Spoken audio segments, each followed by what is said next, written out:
nombre es Rosa Porter y yo vengo de la Estación Experimental del Teide. Ahí fue donde soy licenciada en Biología y ahí en este centro, que es un centro del CSIC, fue donde realicé mi tesis doctoral. Actualmente estoy trabajando en la EZ, en el Departamento de Microbiología del Suelo y Sistemas Simbióticos. Lo que hoy os vengo a contar, bueno, ¿cómo andáis de integrales y de derivadas y esas cosas? ¿Bien? No va a hacer falta para entender esto, o sea que no os preocupéis. Yo quiero hoy haceros reflexionar sobre la biotecnología, sobre los campos, las investigaciones que se están llevando a cabo y lo que en un futuro se podría desarrollar. Y plantearos la pregunta de si podríamos vivir sin biotecnología, si alguien todavía piensa que sí o que no. Como Óscar mencionaba en su charla, para hablar de biotecnología yo lo primero que voy a echar mano es de la definición de biotecnología, para saber de lo que estamos hablando. La vieja escuela, la RAE, dice que la biotecnología es el empleo de células vivas para la obtención y mejora de productos útiles, pero solo se queda en los alimentos y los medicamentos. Yo creo que la biotecnología va más allá. De hecho, la nueva escuela, como a mí me gusta la wiki, dice que la biotecnología se basa en la biología, especialmente usada en agricultura, farmacia, ciencia de los alimentos, medio ambiente y medicina. Creo que es una definición bastante más completa y más cerca de lo que es la realidad. El origen científico de la biotecnología podemos decir que comenzó en los años 50.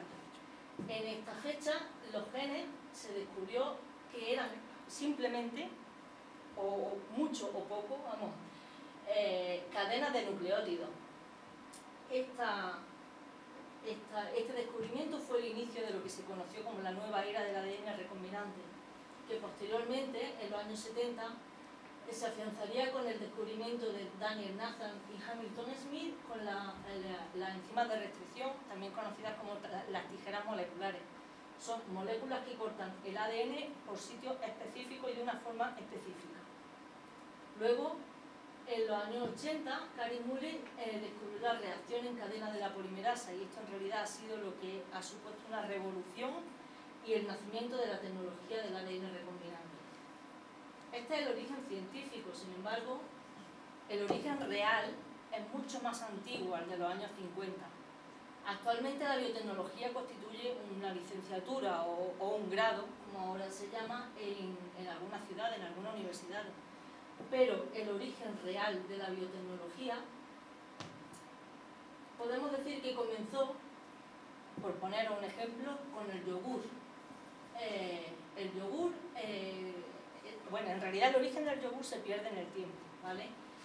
Hay documentos científicos que demuestran que tiene 4.500 años de antigüedad. De hecho, las bacterias productoras las bacterias responsables de la fermentación de la leche, que eran Lactobacillus bulgaricus y el Streptococcus thermophilus, hay ya indicios de que existían en el año 6.000 y 7.000 a.C. en una región o en los pueblos cercanos a lo que hoy se conoce como Bulgaria. De hecho, en esta época, las tribus del este estaban formadas por pastores nómadas y estos pastores nómadas lo que hacían era conservar la leche tanto de vaca, de oveja, de cabra, de camello y de caballo en recipientes que fabricaban con piel de animal y con el estómago del propio animal. Entonces, según cuenta la leyenda, uno de estos pastores se dejó un poco de leche olvidado en uno de estos recipientes y cuando volvió se encontró un producto más denso, más cremoso y de sabor más sabroso, y era el yogur. De la misma forma, el kéfir, no sé si algunos lo conocéis, es originario de la región del Cáucaso y su origen también se remonta a miles de años. Viene a ser un probiótico de bacterias y levaduras, concretamente de Lactobacillus acidophilus y de Saccharomyces kéfir, y para su formación se lleva a cabo una fermentación, en este caso lactoalcohólica, en la cual se produce ácido láctico, CO2 y alcohol, o sea que el kéfir sí tiene una cierta graduación alcohólica, concretamente 0,8. Sí se ha demostrado mediante un montón de estudios científicos, te ríes por del alcohol, ¿no? Sí se ha demostrado, no es cuestión de poner aquí los estudios científicos, pero sí hay muchos estudios científicos que avalan las propiedades beneficiosas que tiene el kéfir. Si veis esta diapositiva, lo que dan ganas de irnos a Gonzalo Gaya o a la Plaza Iten, ¿no? A esta hora. Pero parece una diapositiva con unas imágenes muy actuales, y de hecho son imágenes muy actuales. Sin embargo, tanto la cerveza como el vino, como el pan y el aceite, podríamos decir que fueron descubiertos prácticamente a la vez y se podrían considerar como los primeros alimentos procesados de la historia de la humanidad.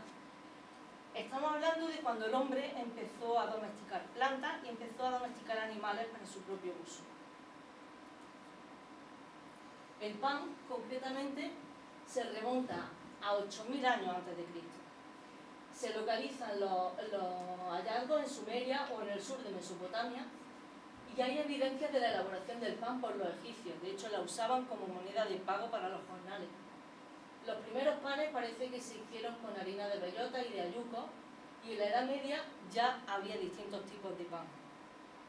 Un hecho social que está relacionado con el pan es que en aquella época las clases elitistas, las clases nobles, los ricos, consumían un pan de harina blanca, se relacionaba con el pan de harina blanca, que era un pan de harina de trigo, mientras que los pobres, los más desfavorecidos, comían un pan de centeno, que era una miga más oscura.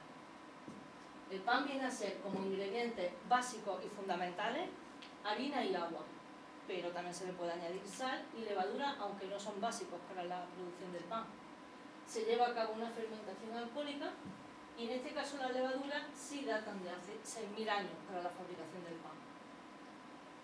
Fijaros aquí la imagen de un pan que se encontró en las ruinas de Pompeya.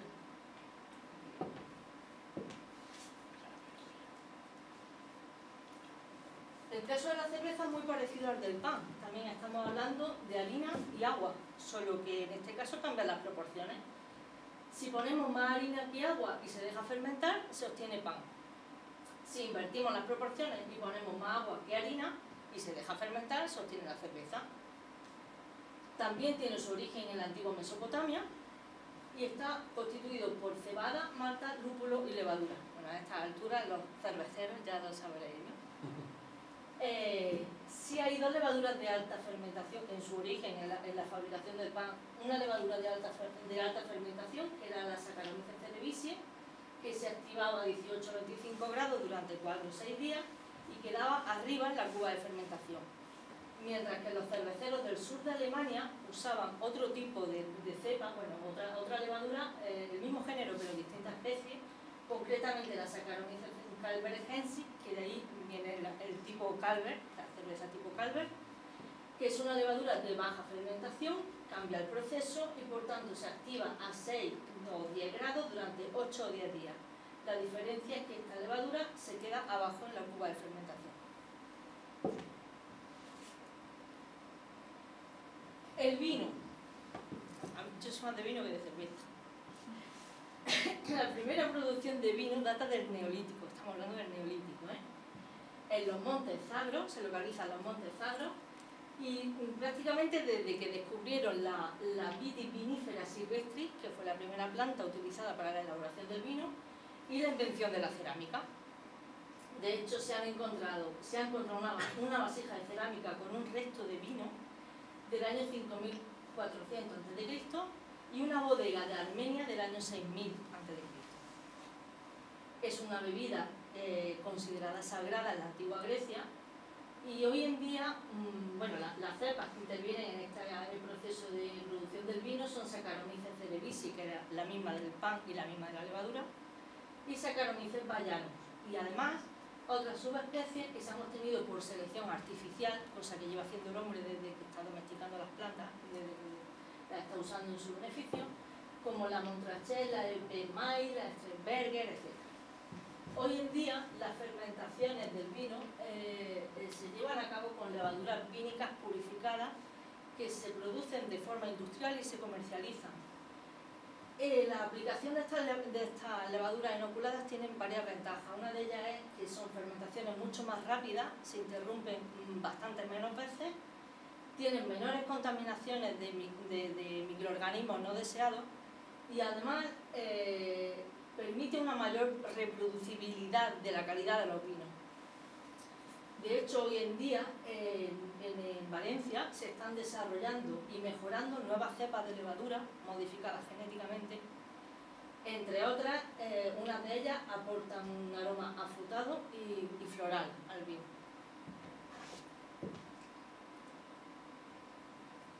Quesos. Reconocéis el Roquefort, reconocéis el Camembert, el Gorgonzola y el Brie, ¿vale? Todos estos quesos, los cuatro tienen en común la especie de penicillium, es la misma del antibiótico, de la penicilina. Concretamente el Roqueforti usado para el Roquefort, Danablu y Gorgonzola, el Camemberti para el Camembert y el Brie, y el Glaucus para el Gorgonzola. Y nos remontamos al año 3500 a.C., concretamente el del Roquefort, os estoy hablando. ¿Por qué le he dado más importancia a este que a los demás? Bueno, porque la producción de este queso tiene de particular que se utilizan 4 razas diferentes de leche de oveja y que solo se puede llevar a cabo en unas grutas que hay en esta zona, pues, de Colombo, de manera que si sale el queso de ahí antes de que termine el proceso de fermentación, o si se lleva a cabo el proceso en otro sitio, ya no sale ese Roquefort. Por las condiciones ambientales, se supone que debe ser, que nos decían que la sidra, en el momento que pasa de Peñaperro o algo así, también se echa a perder. Y eso pasa con el queso Roquefort en estas grutas, que es donde se lleva a cabo su producción. También cuenta la leyenda que en este caso un pastorcillo se dejó olvidado un queso en la gruta, y cuando volvió a por él, en un momento que le dio hambre, se lo encontró convertido en el actual Roquefort, lo que hoy conocemos. Bueno, se dejó el queso fresco y se encontró. Eso es lo que venimos arrastrando de biotecnología, de alimentos procesados, ya veis, de hace miles de años hasta la actualidad. Pero, ¿qué pasa actualmente con la biotecnología? En el campo de la medicina o de la sanidad, la biotecnología se puede usar para muchas cosas, pero yo he intentado destacar el diagnóstico de enfermedades y la terapia génica. También el uso de células madre, por supuesto. La terapia génica se puede definir como la inserción de genes funcionales ausentes en el genoma de un individuo. ¿Vale? Se puede llevar a cabo mediante procedimientos virales y procedimientos no virales, es decir, mediante la intervención de agentes vehiculares. Hay muchos estudios, muchos procesos, muchos ensayos clínicos que se han llevado a cabo desde el 2003, que fue cuando la Universidad de California llevó a cabo la inserción de genes en el cerebro sin procedimiento viral. En este caso no había intervención de virus y tenía un uso potencial en la enfermedad de Parkinson. Pero por no leeros todos los casos, bueno, destacar que hay estudios que están en desarrollo ahora mismo, desde el 2006, desde el 2007. En el 2008 se consiguió una cura total de una enfermedad periodontal. En el 2009 se consiguió una visión tricromática en monos ardilla, por ejemplo, ¿no? Pero hay muchos más casos.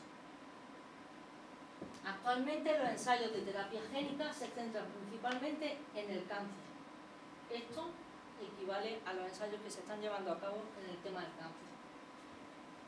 Por países, como os podréis imaginar, esta porción del queso está dormido.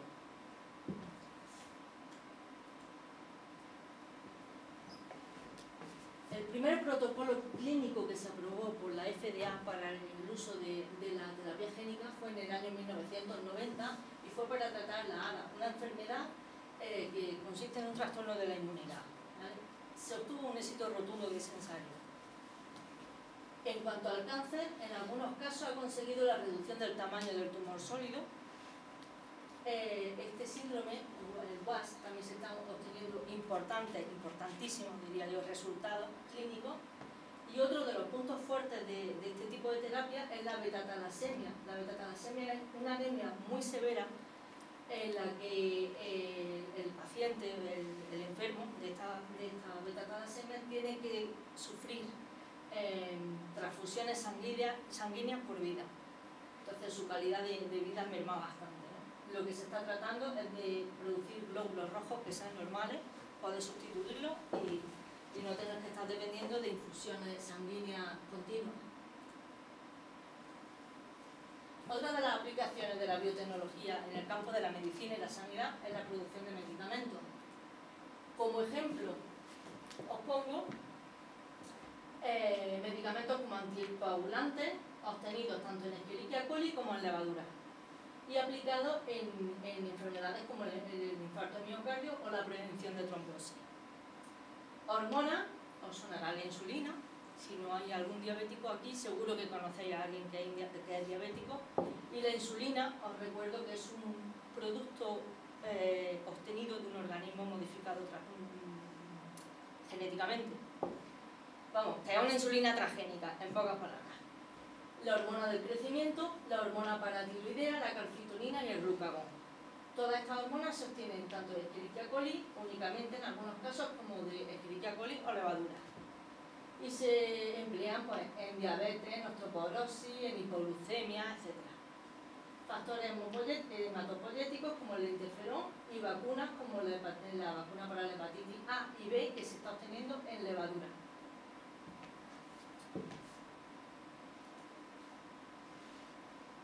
Alimentos funcionales. Me extrañaría que en vuestra casa no tuvierais al abrir el frigorífico algunos, no voy a decir todos, pero algunos de estos alimentos. Sin dar marcas, aquí veis este, que también lo hay de marca blanca.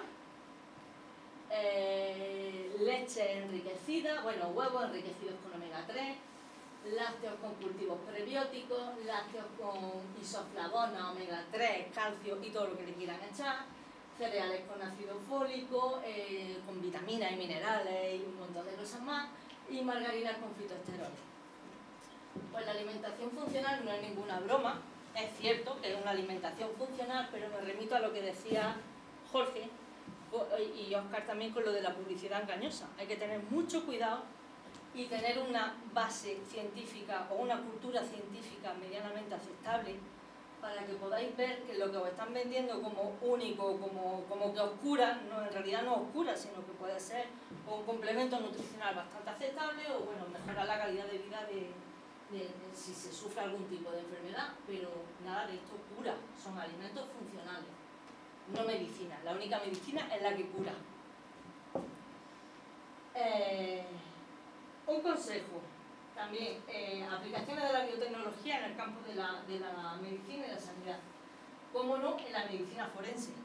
Pero no pongáis medicina forense en el Google, en imágenes, si tenéis un estómago un poco delicado, porque... En fin, yo he puesto el C6. El descubrimiento de la PCR hizo posible, a partir de ese momento, que se pudieran llevar a cabo muchas identificaciones, tanto de víctimas como de criminales, pues usando material de partida que era ínfimo, cantidades ínfimas de material de partida, tanto pelos como saliva, semen, sangre, lo que fuera. Bueno, y es una revolución, una auténtica revolución en el campo de la medicina forense. Estos dos dispositivos os sonarán: un medidor de glucosa para los diabéticos y un test de embarazo.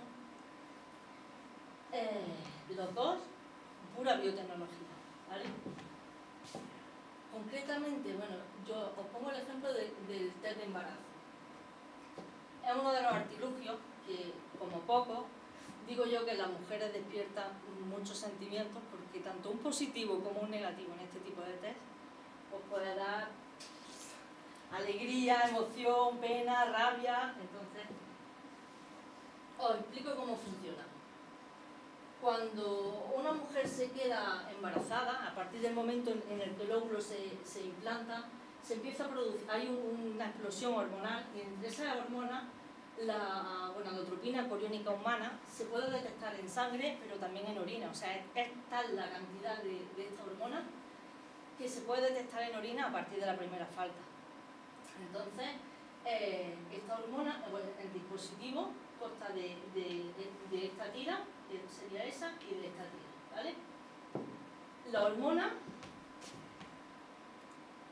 se une a unos anticuerpos que a su vez van trucados con una bola microscópica de látex o de oro coloidal, que van a ser reconocidas y van a ser las responsables del color en esta primera Y esos anticuerpos, ese complejo anticuerpo y hormona, va a ser reconocido por esta tira, que es la que va a dar lugar a esta señal, mientras que esta señal es una señal control para comprobar que el dispositivo está bien, que no está caducado, y en ese lado solo se van a unir los anticuerpos que no llevan hormona. O sea, este sería el control, que sale si es negativo, y a medida que va subiendo y se impregna la tira con la orina, pues este sería el positivo.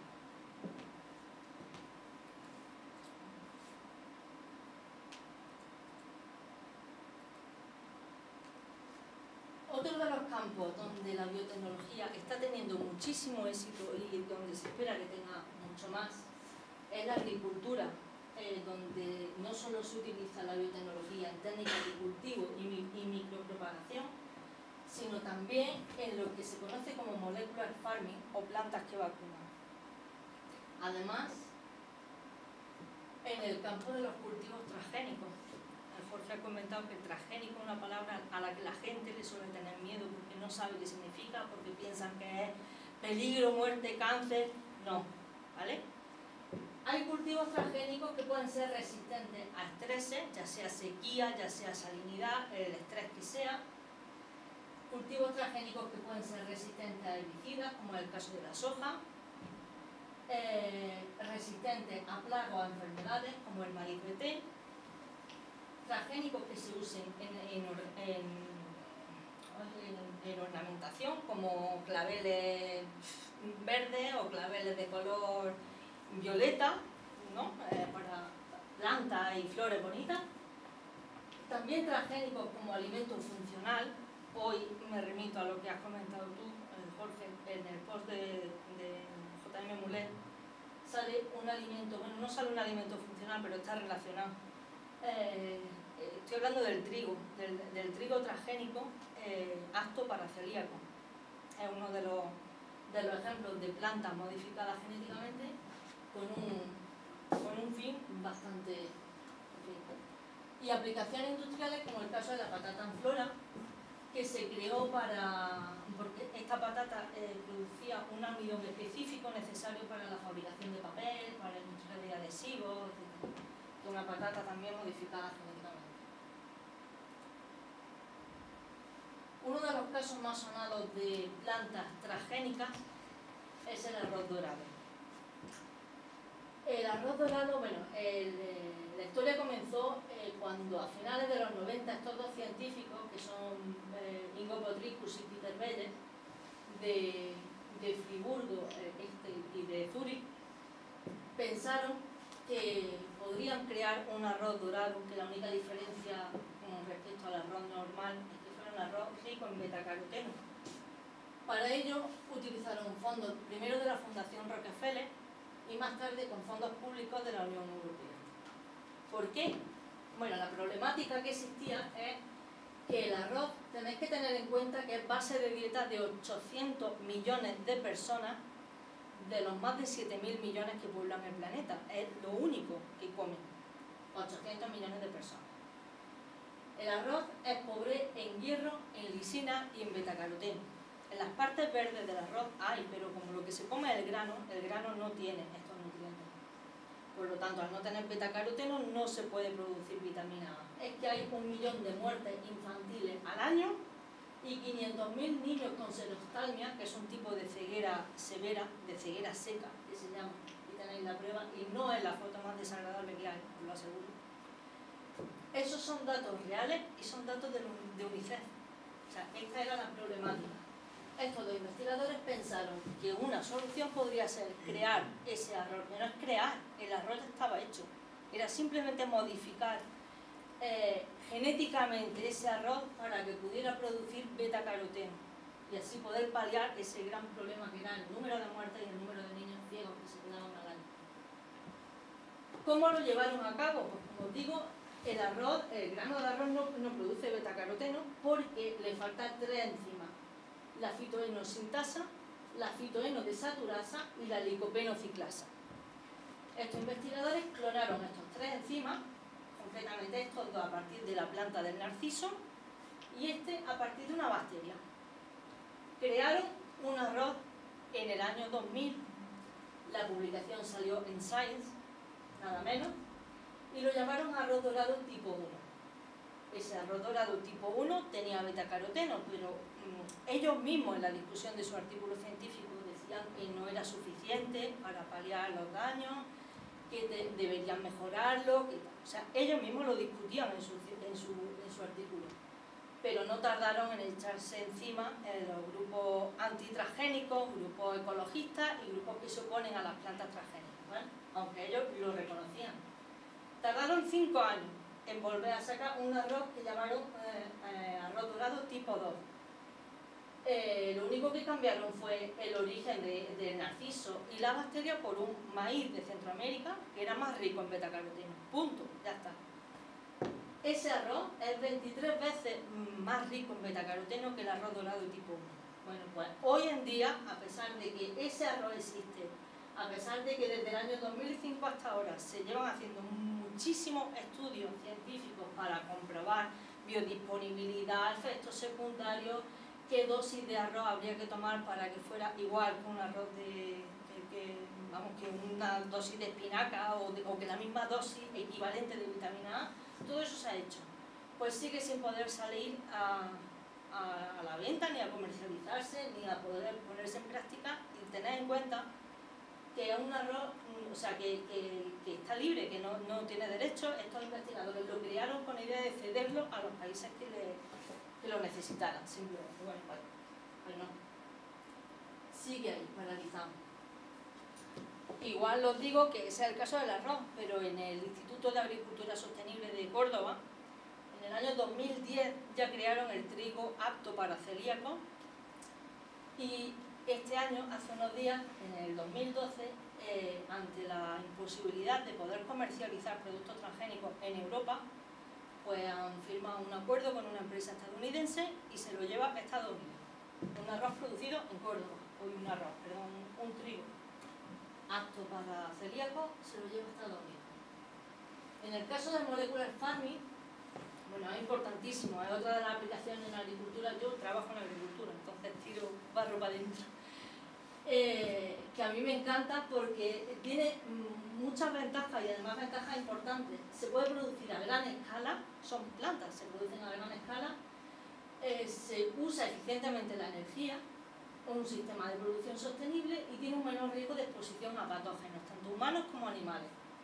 Se aplica para la producción de anticuerpos, para vacunas comestibles. Qué fácil sería si nos pudiéramos tomar una vacuna comiéndonos una lechuga en lugar de tomar una vacuna por vía oral o por vía intravenosa. Biofármacos y proteínas humanas. Ganadería en acuicultura y en producción animal. En sanidad y en reproducción animal.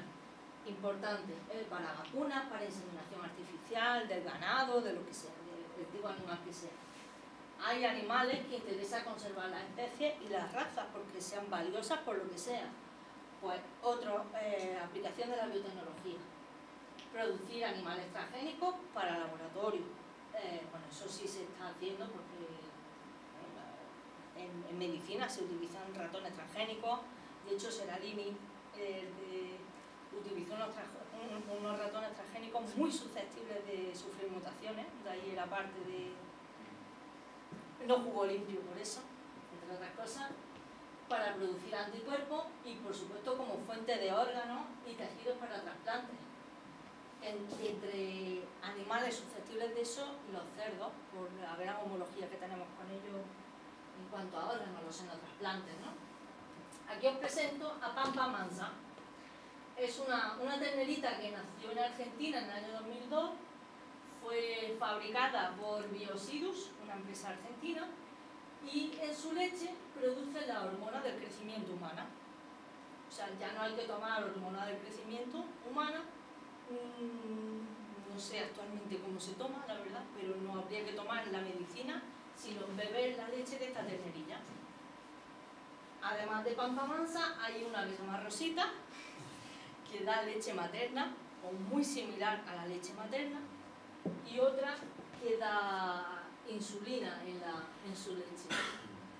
también pollos que no transmiten la gripe aviar y, bueno, por decir, gusanos de seda que segregan fibras de colores, con lo cual se evita todo el proceso de coloración y procesamiento de las prendas y tal. Ejemplo, este salmón lo creó Estados Unidos. En el año 2010 me parece que obtuvo la aprobación de la FDA, aunque ahora mismo no se encuentra en vías de comercializarse. Parecía que iba a ser el primer animal transgénico que íbamos a tener encima de un plato, pero de momento no. ¿Qué puede tener en común este salmón con Messi? Los dos han tomado hormonas del crecimiento. Los dos. Este salmón es un salmón en el que se ha modificado la hormona del crecimiento. ¿Por qué digo esto? Porque el salmón, el gen que codifica la hormona del crecimiento en el salmón se inhibe con la luz, o sea que en los meses de invierno el salmón detiene su crecimiento y luego lo vuelve a recuperar. Lo único que han hecho es modificar ese gen y hacer que la luz no le impida seguir creciendo. Con lo cual este salmón, que sería el salmón transgénico, crece no el doble de rápido, sino que cuando no debería de estar creciendo, crece. Entonces el tamaño, este es el salmón normal y este es el salmón transgénico. Aquí tenéis una lista, no imagino que no leéis desde ahí, pero una lista de peces transgénicos, del gen que se le ha introducido o modificado y de los efectos deseados y el país correspondiente. Por la importancia médica solo he señalado esta. La tilapia, que produce insulina, o sea, se le ha introducido un gen productor de insulina y bueno, produce insulina humana, simplemente. Pero todo esto es una tabla de peces modificados y de todos los efectos que pueden, de toda lo que produce, o algunos mayor crecimiento. Bueno, este por ejemplo, después de un año aumenta de 10 a 30 veces su crecimiento. En fin, ejemplo. En el campo de la energía, la biotecnología también ha tenido mucho que ver. Por ejemplo, el bioetanol. El bioetanol es exactamente igual que el etanol. Lo único que cambia es el origen. Que el bioetanol se obtiene a partir de biomasa, pues, por ejemplo, de remolacha, de maíz, de patata, de sorgo, de yuca, etc. Es un recurso energético, bueno, hay quien piensa que es un recurso energético sostenible, frente a quien piensa que es el motivo de un aumento de la deforestación de los bosques y del incremento en el precio de los alimentos. O sea, hay una cierta polémica en la producción de bioetanol, además de que producirlo es bastante caro energéticamente hablando, pero se produce. Y a lo mejor mejorando el proceso, el día de mañana se puede producir, de forma que dañe menos. El biodiesel está a la orden del día, ¿no? Es sustituto actualmente parcial o incluso total del diésel. Se obtiene de aceites vegetales o de grasas animales, pero nos encontramos el mismo problema. Hay quien piensa que es un recurso energético sostenible y quien piensa que acaba con la deforestación y con el incremento de los... Vamos, que acaba, no, que origina la deforestación y el incremento de los precios en los alimentos. Hay biodiesel de algas. Durante 18 años, nada menos que 18 años, se ha hecho un programa que ha usado como fuente de esos lípidos que necesita el biodiesel una alga que han crecido en estanques, no ha contaminado nada, han crecido en condiciones controladas y esas algas han sido capaces de aportar el 50% de los lípidos necesarios para producir el biodiesel. Hongos. También se han aislado lípidos de unos hongos unicelulares, concretamente del Gliocardium roseum, que convierte la celulosa en los hidrocarburos necesarios para llevar a cabo el proceso de fabricación del biodiesel. La ventaja, bueno, pues que es súper económico y además se ha visto que es muy efectivo. Y también biodiesel de tierra que se han usado para las plantaciones de café. Estas plantaciones de café, una vez que se ha terminado la plantación y se ha recolectado, tienen un 10 o un 15% de aceite en el suelo. Pues esas tierras, por lo visto, también son muy buenas para aportar los lípidos necesarios para la fabricación de biodiesel. Igualmente, es un método sencillo y económico y no está alterando nada. El biogás. El biogás, ahora se llama bio, ahora la moda es bio todo, pero el biogás no es más que el gas de los pantanos, o sea, el gas que siempre se ha dicho, el gas de los pantanos. Es un gas que procede de la descomposición anaeróbica, es decir, en ausencia de oxígeno, de la materia orgánica. Origina metano y CO2, en mayor medida y en menor medida otros gases.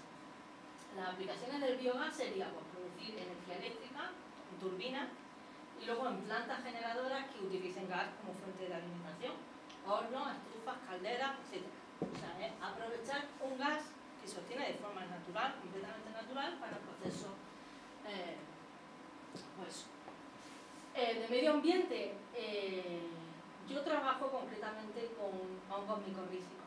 Entonces, en bioremediación se están haciendo muchísimas cosas de biotecnología. Micorremediación, usando microorganismos, usando plantas, que se conoce como fitorremediación, y usando los enzimas derivados tanto de microorganismos como de plantas como de hongos. Aquí tenéis una bacteria que se llama Deinococcus radiodurans. Se utiliza para consumir tolueno e iones de mercurio que se obtienen como residuos nucleares altamente radiactivos, o sea, en centrales nucleares. Una bacteria, estamos hablando de una bacteria. ¿Por qué esta bacteria? Aquí os pongo la dosis, perdona que se me va la dosis mortal para un ser humano, la dosis mortal, es que directamente de radiación serían 10 Gray. Pues esta bacteria es capaz de soportar una dosis única de 5000 Gray y no perder la viabilidad, ni morirse, ni enterarse. Ese es uno de los motivos por el que se están usando estas bacterias para descontaminar centrales nucleares. Sin embargo, la bioremediación se lleva haciendo durante siglos, por ejemplo, para desalinizar terrenos agrícolas. Os recuerdo el caso del Prestige. En el caso del Prestige, investigadores de mi centro de investigación participaron con bacterias y con productos que eliminaban los restos de petróleo. Hay hongos que degradan aceite 15 y gasarín, hongos que comen petróleo, como los que os estoy comentando, y plantas micorrizadas, que es en lo que yo trabajo, que capturan metales pesados. Bueno, las plantas micorrizadas tienen muchísimas funciones, pero no vienen al caso. Concretamente, esta es que capturan metales pesados. Se ha visto que capturan cadmio, que capturan plomo, en fin. Bueno, por si no lo sabéis, que no tenéis por qué saber, las micorrizas son hongos que viven en el suelo, viven asociados a las raíces e incrementan la tolerancia de las plantas a un montón de estreses, a salinidad, a sequía, a metales pesados, a la exposición por metales pesados, ¿vale? También los biocidas. Los biocidas son sustancias químicas sintéticas que pueden ser de origen natural o microorganismos que evitan o contrarrestan cualquier efecto nocivo de un organismo sobre el hombre. Se utilizan para el tratamiento de aguas, concretamente para las infecciones por Legionella pneumófila, en torres de refrigeración, en fuentes públicas, en sistemas de aire acondicionado, etc. También como biofertilizantes. Aquí era donde os quería comentar la utilización de microorganismos rizosféricos que viven en las raíces de las plantas y pueden ser las micorrizas, que son estos hongos microscópicos, o bien PGPR, que es el acrónimo de bacterias promotoras del crecimiento vegetal. Son bacterias que también viven en el suelo, asociadas con las plantas, y que, como su nombre indica, promueven el crecimiento vegetal. La utilización tanto de micorrizas como de PGPR evitaría la utilización de fertilizantes, de otro tipo de productos. Y ya por último, en la utilización de los plásticos biodegradables. Ahora os suena que o bien os cobran por usar bolsas, o tenéis que llevar las bolsas de casa, o ahora las bolsas que tenemos en realidad son un poco porquerías, vamos, porque son muy finas, no duran y tal. Pero era necesario echar mano a estas bolsas, que están hechas con almidón, son bolsas de almidón. ¿Por qué? Bueno, se estima que se usan 238 bolsas por habitante y por año, porque tardan 400 años en descomponerse, porque solo el 10% de esas bolsas se reciclaban y porque generan 100.000 toneladas de residuos al año y 440.000 toneladas de CO2. Entonces, una aplicación más de la biotecnología en la fabricación de estas bolsas. Bueno, y ya por último, os dejo un pequeño vídeo resumen de lo que puede ser de lo que hoy es la biotecnología y de lo que puede llegar a ser. Que las hacen idénticas a las que se encuentran en frutas y verduras. Gracias a la biotecnología, se pudo salvar a la papaya cuando fue atacada por un devastador virus en Hawái.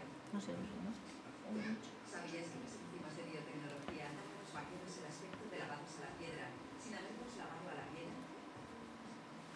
Las enzimas inteligentes, hechas a través de microorganismos modificados genéticamente, los nuevos detergentes biotecnológicos han reducido las temperaturas de lavado hasta 30 grados centígrados, Los detergentes están hechos con enzimas transgénicas, así como la cantidad de fosfatos que se vierten en los ríos. La biotecnología puede convertir plantas en plásticos, como este vaso que ha sido fabricado completamente con maíz, totalmente biodegradable y puede servir como abono.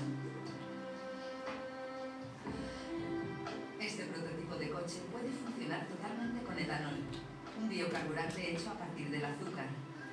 La mayoría de los biodiesel en Europa se hacen a partir del aceite de colza y se utiliza en un pequeño porcentaje de coches diésel. No obstante, la biotecnología puede convertir ahora el desecho agrícola, conocido como biomasa, en energías renovables o biocarburantes, que aportarán nuevas ventajas a los agricultores.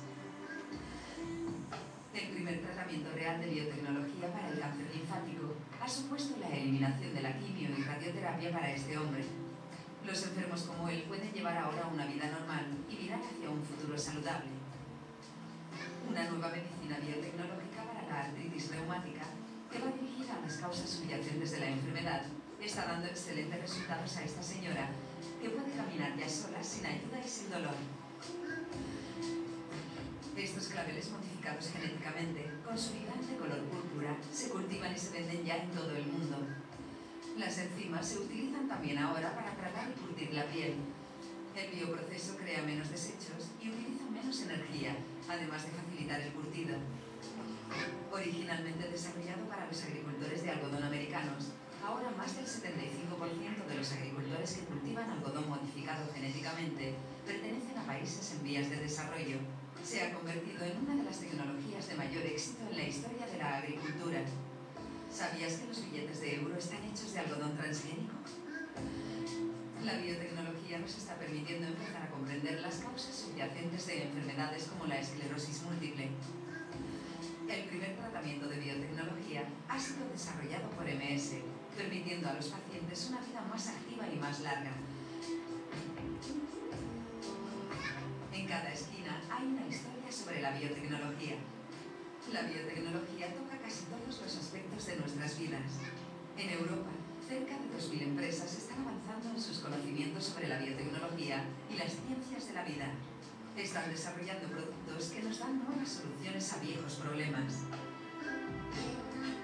Y la biotecnología está tan ligada al medio ambiente que no tenemos que cambiar nuestro estilo de vida para ser más respetuosos con el medio ambiente.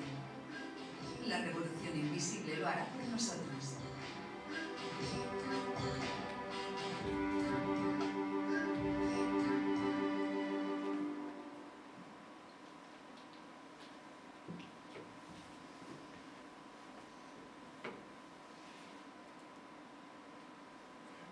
En fin, teniendo en cuenta que es viernes, la hora que es y que podíais estar en casa tomando algo, os agradezco de verdad que estéis aquí, esos 7.